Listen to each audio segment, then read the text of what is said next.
just a reminder that we're keeping track of this 3 stories that our author Louis Sachar is, unfolding for us. Stanley's story, Stanley's great-great-grandfather's story, and someone else's story.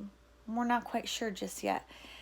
We're examining themes in this book, and if you remember, the themes that we're really examining, or I should say that Louis Sachar is examining, he's examining fate as a theme. And so we are trying to figure out, what is he saying about fate, and also friendship. What's he saying about friendship? So far, he's kind of insinuating that having friends can help ease your suffering, because when Stanley was digging his second hole and he felt like it was the hardest thing he's ever done, he was fantasizing about his new friends, and the author said that it actually helped him dig and that it eased his suffering. Let's get into chapter 15.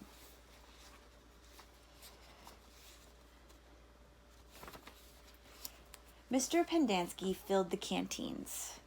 The warden got a pitchfork out of the back of the pickup. She poked it through X-Ray's dirt pile to see if anything else might have been buried in there as well. After you drop off X-Ray, I want you to bring back 3 wheelbarrows, she said. X-Ray got in the pickup. As the truck pulled away, he leaned out of the wide window and waved. 0, said the warden. I want you to take over X-Ray's hole. She seemed to know that 0 was the fastest digger. Armpit and Squid, you will keep digging where you have been, she said. But you're each going to have a helper. Zigzag, you help Armpit. Magnet, you help Squid. And Caveman, you'll work with 0. We're going to dig the dirt twice. 0 will dig it out of the hole, and Caveman will carefully shovel it into a wheelbarrow. Zigzag will do the same for Armpit, and the same with Magnet and Squid. We don't want to miss anything. If either of you finds something, you'll both get the rest of the day off and a double shower. You know what I'm thinking in my head? That she thinks that they found this tube in X-Ray's hole, when really it was found in Caveman's hole from yesterday. When the wheelbarrows are full, you are to dump them away from this area. We don't want any dirt piles to get in the way. The warden remained at the site for the remainder of the day, along with Mr. Pendanski and Mr. Sir, who showed up after a while. Occasionally, Mr. Sir would leave to take water to the other groups of campers, but otherwise he and the water truck stayed parked there. The warden saw to it that nobody in Group D was ever thirsty. Just by her behavior, I'm really getting this idea that whatever that tube was, it was significant. It was important. She's staying there watching them, and she's treating them nicer than they get treated on a daily basis. Plenty of water. They get helpers. Stanley did as he was told. He carefully looked through all the dirt dug up by 0 as he shoveled it into a wheelbarrow, though he knew he wouldn't find anything. It was easier than digging his own hole. When the wheelbarrow was full, he took it a great distance away before dumping it. The warden couldn't keep still. She kept walking around and looking over the boy's shoulders and sticking her pitchfork through the dirt piles. You're doing fine, just fine, she told Stanley. After a while, she told the boys to switch places so that Stanley, Zigzag, and Magnet dug in the holes, and 0, Armpit, and Squid shoveled the excavated dirt into the wheelbarrows. After lunch, 0 took over the digging again, and Stanley returned to the wheelbarrow.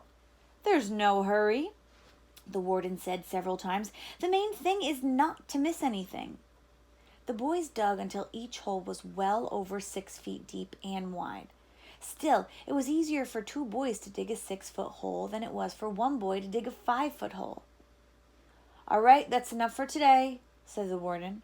I've waited this long, I can wait another day. What is she waiting for, guys? And I'm really thinking that them digging holes is definitely not just to build their character. Mr. Sir drove her back to her cabin. I wonder how she knew all our names, Stanley said as he walked back to the campground. She watches us all the time, said Zigzag. She's got hidden microphones and cameras all over the place. In the tents, the rec room, the shower. The shower? Asked Stanley. He wondered if Zigzag was just being paranoid. The cameras are tiny, said Armpit. No bigger than a toenail on your little toe. Stanley had his doubts about that. He didn't think they could make cameras that small. Microphones, maybe. He realized that was why X-Ray didn't want to talk to him about the gold tube at breakfast. X-Ray was afraid the warden might have been listening. One thing was certain. They weren't just digging to build character. There goes that. They were definitely looking for something. And whatever they were looking in the wrong place. Stanley gazed out across the lake toward the spot where he had been digging yesterday when he found the gold tube. He dug the hole into his memory. That was a play on words, right? He dug the hole into his memory. Is he actually digging into his memory? No. Chapter 16. As Stanley entered the rec room, he could hear X-Ray's voice from all the way across the room. See what I'm saying? X-Ray said. Am I right or am I right? The other bodies in the room were little more than bags of flesh and bones dumped across broken chairs and couches. X-Ray was full of life, laughing and waving his arms around as he talked. Yo, caveman, my man, he called out. Stanley made his way across the room. Hey, slide on over, Squid, said X-Ray. Make room for the caveman. Stanley crashed on the couch. I like how the author gave us that visual of Stanley. He didn't just sit on the couch. He crashed on the couch. He had looked for a hidden camera in the shower. He hadn't seen anything, and he hoped the warden hadn't either. What's the matter? Asked X-Ray. You guys tired or something? He laughed. Hey, keep it down, will ya? Groaned Zigzag. I'm trying to watch TV. Stanley glanced uncertainly at Zigzag, who was staring very intently at the busted television screen. The warden greeted the boys at breakfast the next morning and went with them to the holes. 4 dug in the holes and 3 tended to the wheelbarrows. Glad you're here, X-Ray, she said to him. We need your sharp eyes. Stanley spent more time pushing the wheelbarrow than digging because he was such a slow digger. He carted away the excess dirt and dumped it into previously dug holes. He was careful not to dump any of it in the hole where the gold tube was actually found. He could still see the tube in his mind. It seemed so familiar, but he just couldn't place it. He thought that it might have been the lid to a fancy gold pen. KB. KB could have been the initials of a famous author. But the only famous authors he could think of were Charles Dickens, William Shakespeare, and Mark Twain. Besides, it didn't really look like the top of a pen. By lunchtime, the warden was beginning to lose her patience. She made them eat quickly so they could get back to work. If you can't get them to work any faster, she told Mr. Sir, then you're going to have to climb down there and dig with them. After that, everyone worked faster, especially when Mr. Sir was watching them. Stanley practically ran when he pushed his wheelbarrow. Mr. Sir reminded them that they weren't Girl Scouts, of course. They didn't quit digging until after every other group had finished. Later, as Stanley sat sprawled across an understuffed chair, he tried to think of a way to tell the warden where the tube was really found, without getting himself or X-Ray into trouble. It didn't seem possible. He even thought about sneaking out at night and digging in that hole by himself, but the last thing he wanted to do after digging all day was to dig at night, too. Besides, the shovels were locked up at night, presumably so they couldn't be used as weapons. Mr. Pendanski entered the rec room. Stanley? He called as he made his way to him. His name's Caveman, said X-Ray. Stanley, said Mr. Pendanski. My name's Caveman, said Stanley. Well, I have a letter here for someone named Stanley Yelnats, said Mr. Pendanski. He turned over an envelope in his hands. It doesn't say Caveman anywhere. Thanks, Stanley said, taking it. It was from his mother. Who's it from? Squid asked. Your mother? Stanley put it in the big pocket of his pants. Aren't you going to read it to us? Asked Armpit. Give him some space, said X-Ray. If Caveman doesn't want to read it to us, he doesn't have to. It's probably from his girlfriend. Stanley smiled. He read it later, after the boys had gone to dinner. This is the letter. Dear Stanley, it was wonderful to hear from you. Your letter made me feel like one of the other moms who could afford to send their kids to summer camp. I know it's not the same, but I'm very proud of you for trying to make the best of a bad situation. Who knows? Maybe something good will come of this. Your father thinks he's real close to a breakthrough on his sneaker project. I hope so. The landlord is threatening to evict us because of the odor. I feel sorry for the little old lady who lived in a shoe. It must have smelled awful. Love from both of us. What's so funny?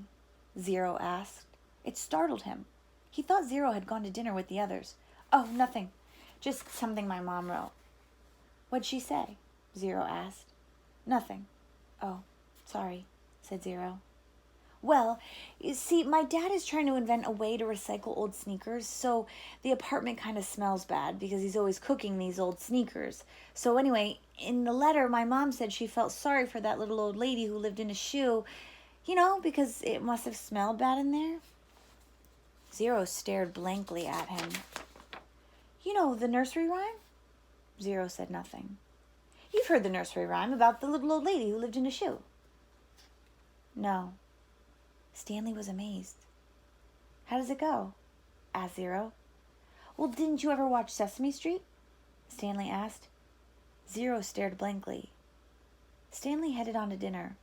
He would have felt pretty silly reciting nursery rhymes at Camp Green Lake. Right? What do we think? This is, discussion topic I want you to think.